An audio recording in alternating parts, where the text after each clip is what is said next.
저는 말수도 적고 얌전한 아이였는데 초등학교 운동장에서 종교조회 때 조회대 선생님께 불려나가 크게 혼나서인지 아니면 술만 마시면 자는 나를 깨워서 큰 소리로 호통치시는 아버지 때문인지 가끔 긴장감이 크게 듭니다. 공부방에서 아이들을 가르치고 있는데 아이들과 있을 때는 전혀 괜찮아요. 근데 앞에 나와서 자기 소개를 해야 한다든지 마이크를 잡고 말을 해야 하는 상황이 생기면 심장이 튀어나올 듯 두근거리며 긴장이 돼요. 목소리가 갈라지기도 하고 떨리기도 해서 그런 상황을 피하는 편인데 계속 이렇게 살 수는 없을 것 같은데 발표 공포를 이길 수 있는 방법이 없을까요?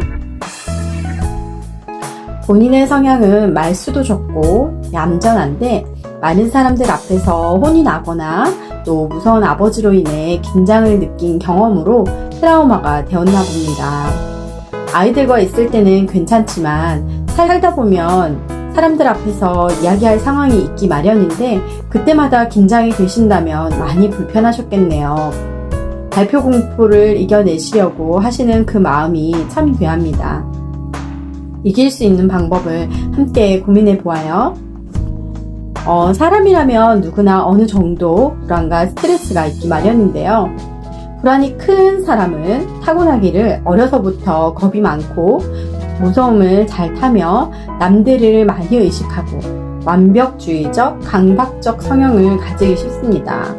그러면서 남들은 다 하는 일상적인 일에도 정신적으로나 육체적으로나 쉽게 지치고 피곤해지기도 합니다.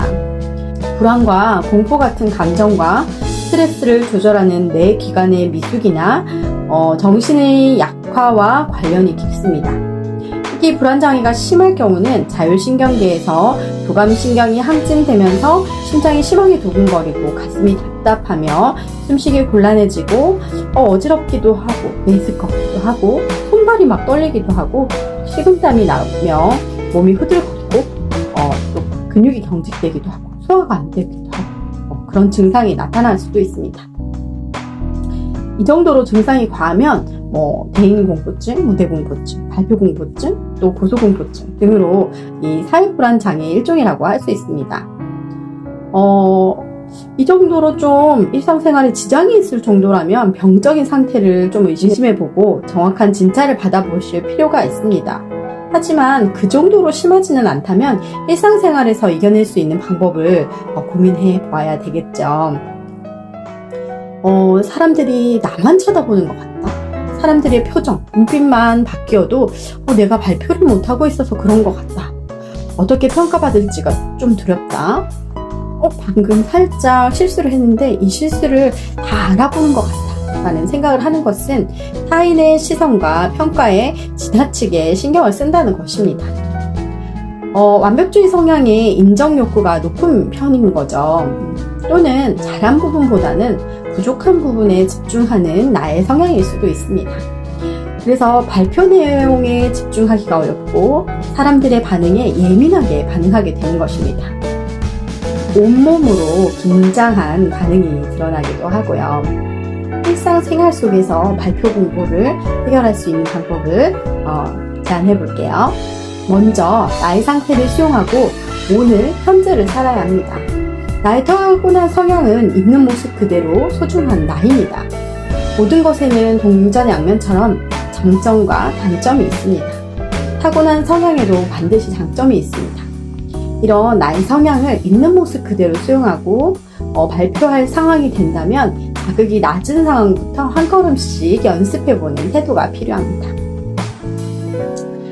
과거에 전교생 조회에서 경험했던 일과 아버지의 술주정으로 힘들었던 나의 내면 아이를 찾아가서 만나주어도 좋습니다.